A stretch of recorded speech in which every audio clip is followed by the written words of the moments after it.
Hi guys, welcome back for episode 7 where we install the lift into the car. My phone died and ran out of storage a couple times in the making of this episode, so there is some things that had to be left out. I have to remake my intro and outro because of this. So this is going to be just the lift this episode, and we're going to go ahead and get right into how we do that.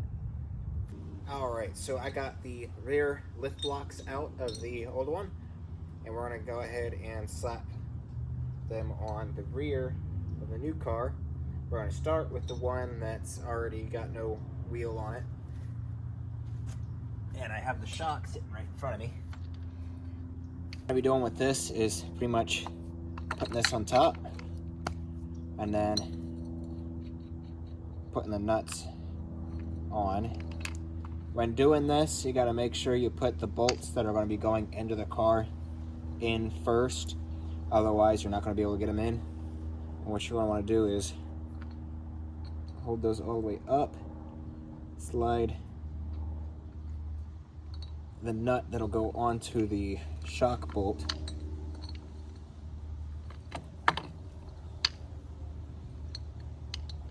into place before you drop it down. So it's going to be a tight squeeze. And the same thing with the other side.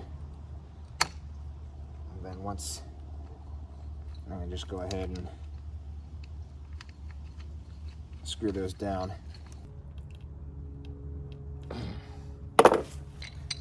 Alright, now that that's nice and tight, we'll go ahead and put that in. So what we're going to do is put this right up there. Now this part's kind of a pain, and you're going to have a pole for some leverage on the suspension, because you're going to want to push it between the subframe and have leverage to push everything down. Loosening the subframe bolts and dropping the subframe a little bit will also give you a huge amount of space to work with compared to if you didn't. So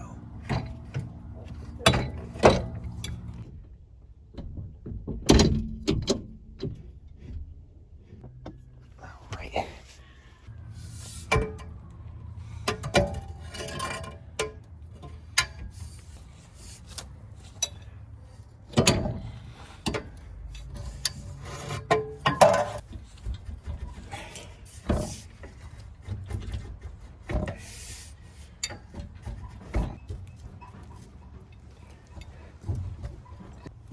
Also, at this point, having the what's it called, the sway bar link out of there is a huge help because it gets in the way pretty badly. Need to go down more.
Another thing, having a spring compressor would be a huge help, but back down. Yep.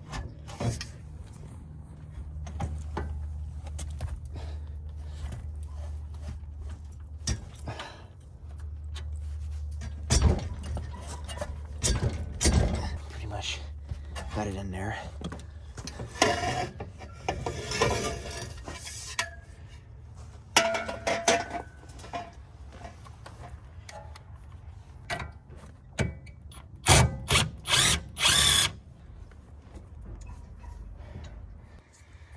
Right.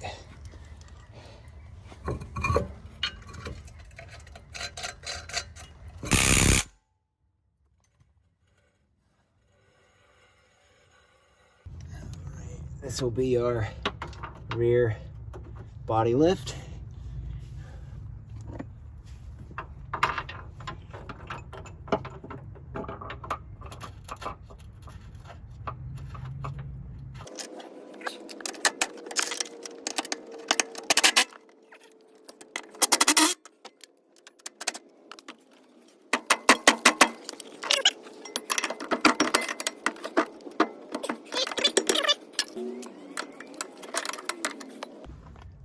All right, so the shock fell, landed on my thumb, cut into it, so that felt great.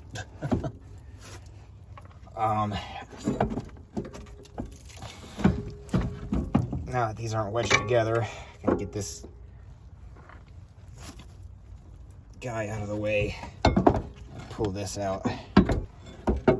There we go.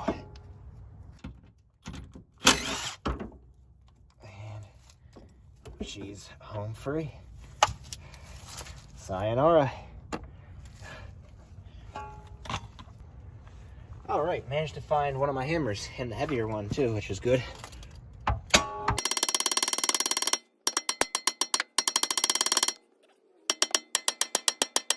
There we go.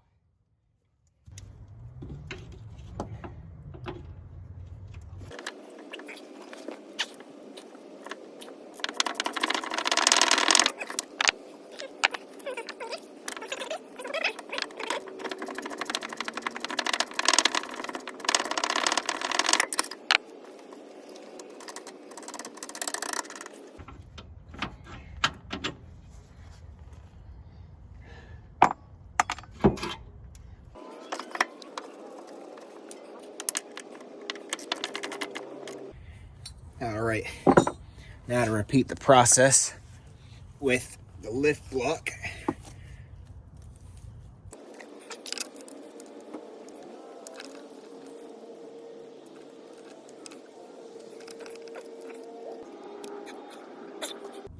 I also want to take a 14mm socket. I did this on the first one, so the shock nut on the top has a few threads. I'm going to loosen that shock nut a little bit so that there's only like 2 threads or so above it instead of about 4 or 5, so that way there's less preload. More preload will preload. Jeez, more preload will give you a higher, will give you more lift. However, will give you less droop. So I'm gonna loosen that up a little bit so I get a little bit more suspension travel instead of less.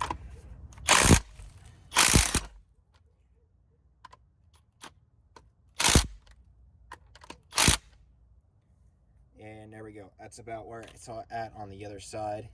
About 2 threads above it. So it won't go nowhere. I've done that before. I don't know if it changed drastically, but anything that might help. I'm gonna wait till after I get the shock in to put in the upper control arm, so it's one less control arm putting pressure on this, because right now there's 4 of them instead of 5. So what we're gonna do is carefully, without scratching the car. There we go. And feed right into the top.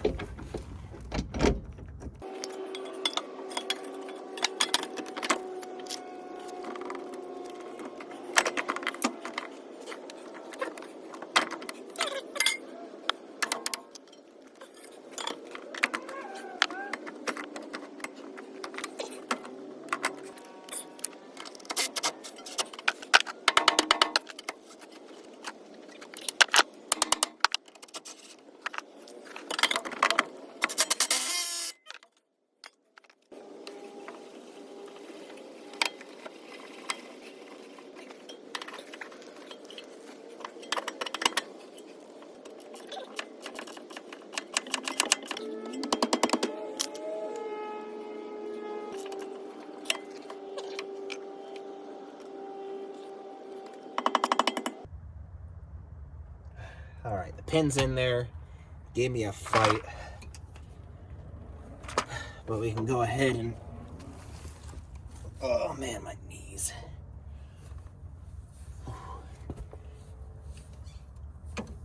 Drop this down and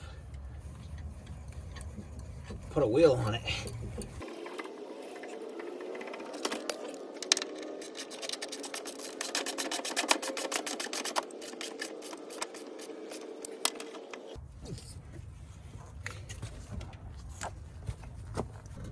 All right, sucker.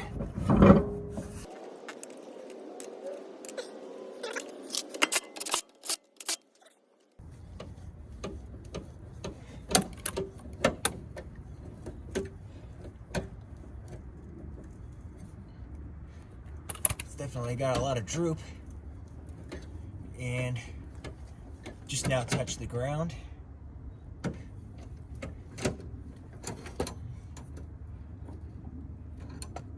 And we're off the jack.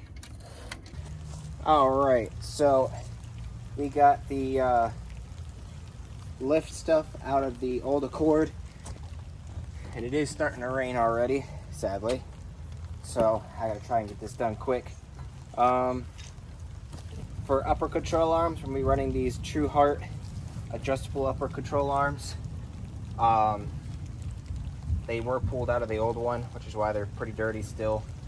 We're also going to be running the upper ball joint upside down so that there's more space between where the upper control arm and the bottom of the ball joint are.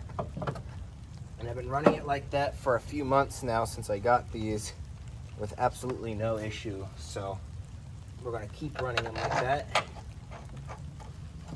And I'm going to go ahead and put those in first while the shock is out of the way.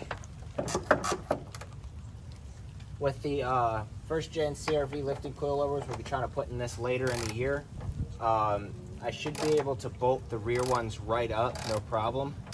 The front ones, however, are a different top hat bolt pattern, so I might have to swap top hats. And if I can't do that, I'm just going to drill a single hole in the lifting spacer on the bottom side, which should turn the lifting spacer into an adapter so that it will actually bolt right in, no problem.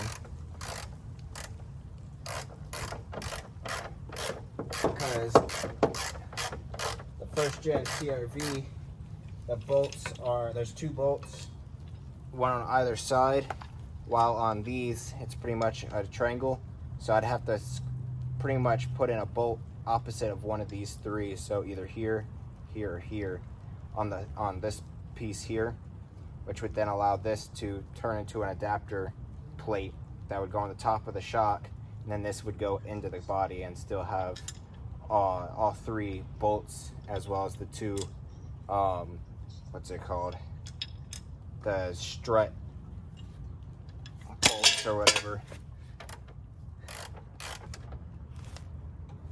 That should be good.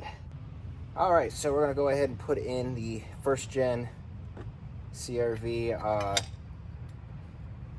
fork. Where's the nut? This should be the nut for it. Yeah, that's the nut for it. Should go right about there.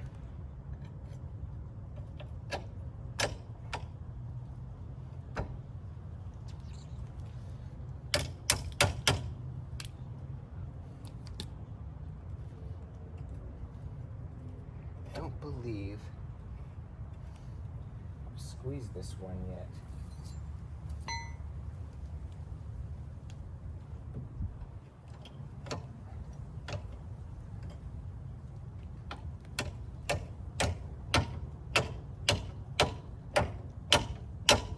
My bolt back.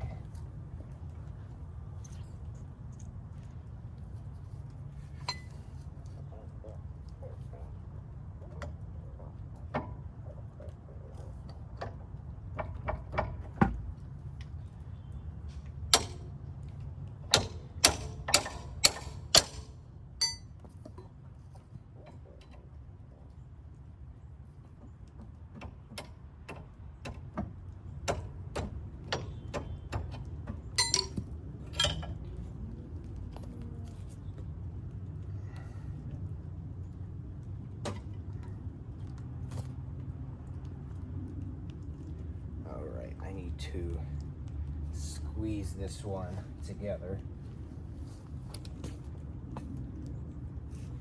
I don't know if I have the nut and bolt for it anymore. All right, now we can go ahead and put in the shock with the spacer on it.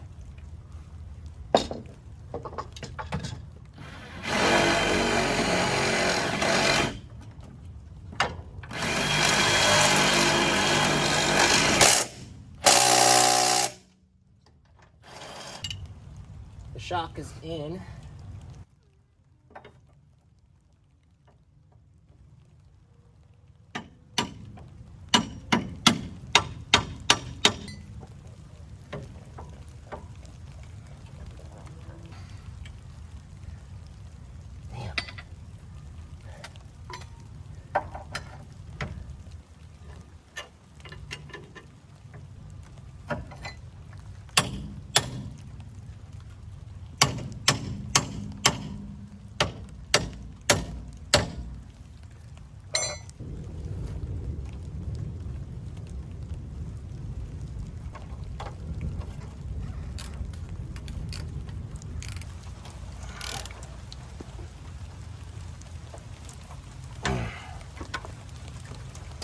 I don't think that would have been possible had I not done this 1/2 inch body lift, because this would have been 1/2 inch higher and I would not have lined up. It was pretty close. This one, the bolt runs through the back.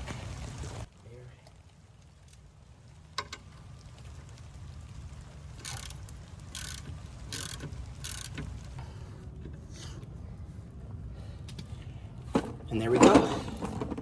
That is the driver's side part of the lift. I gotta get this wheel speed sensor out since I'm deleting ABS. And I gotta replace this outer tie rod because it is cooked. And I'm probably just gonna use the one from the old one.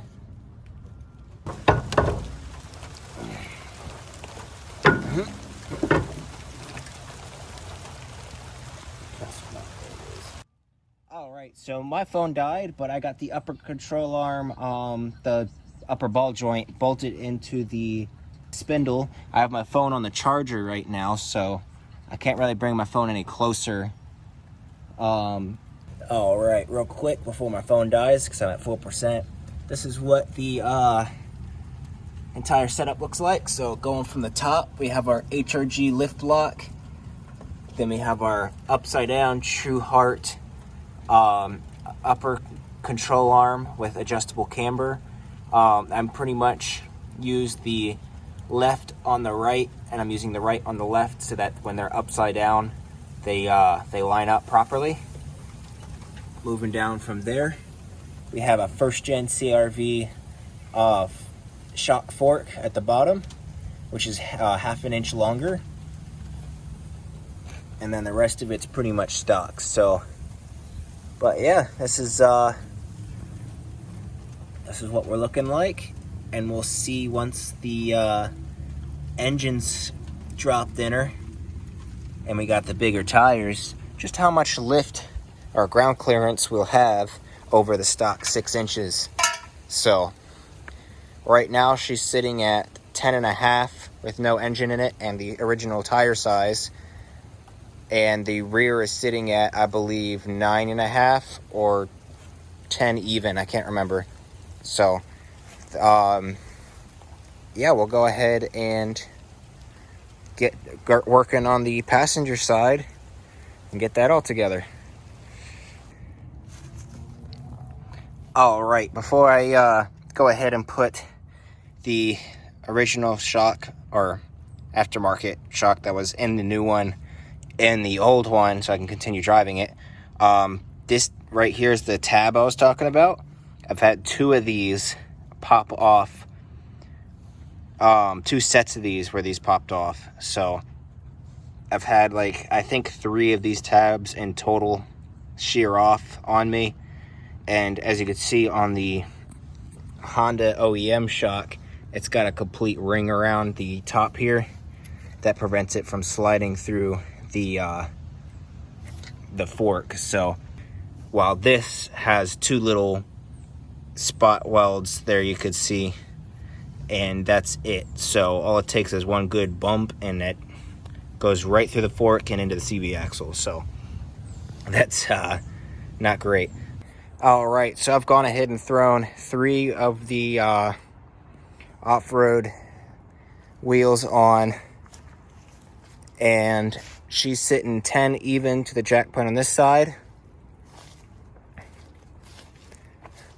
On the front, on this side with the wheel on the ground, the jack point with the engine and transmission out is sitting 11.5, and this side's also sitting 11.5 off the ground. So I want to say the back is probably going to balance out at 10 once it's on a flat surface. And once the engine and transmission is in, this is probably going to drop down to about 9.5, 10. So we'll see. Once the engine and transmission and everything is in, all the fluids are in, and we pull it out onto the asphalt for the first time, what all of our ground clearance appears to be. So we'll get to that when we get to that. For right now, we're going to go ahead and get started on putting in our lift and upper control arm and lower control arm in the front right here. I still got to get some bushings for the trail arm as well as the missing nut, and then from there that will go in. But yeah, we're going to go ahead and put that stuff in. We're not going to get the spindle in this or a wheel on this until I get the engine and transmission out of the old one, because I got to take the spindle from the passenger side of the old one.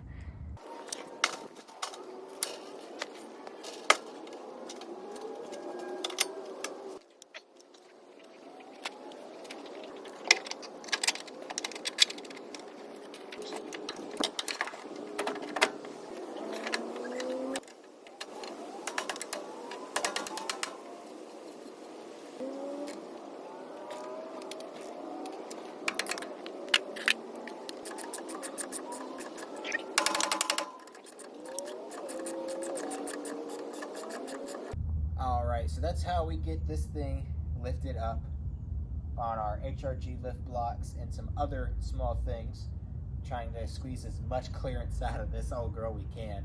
But I hope you guys enjoyed this.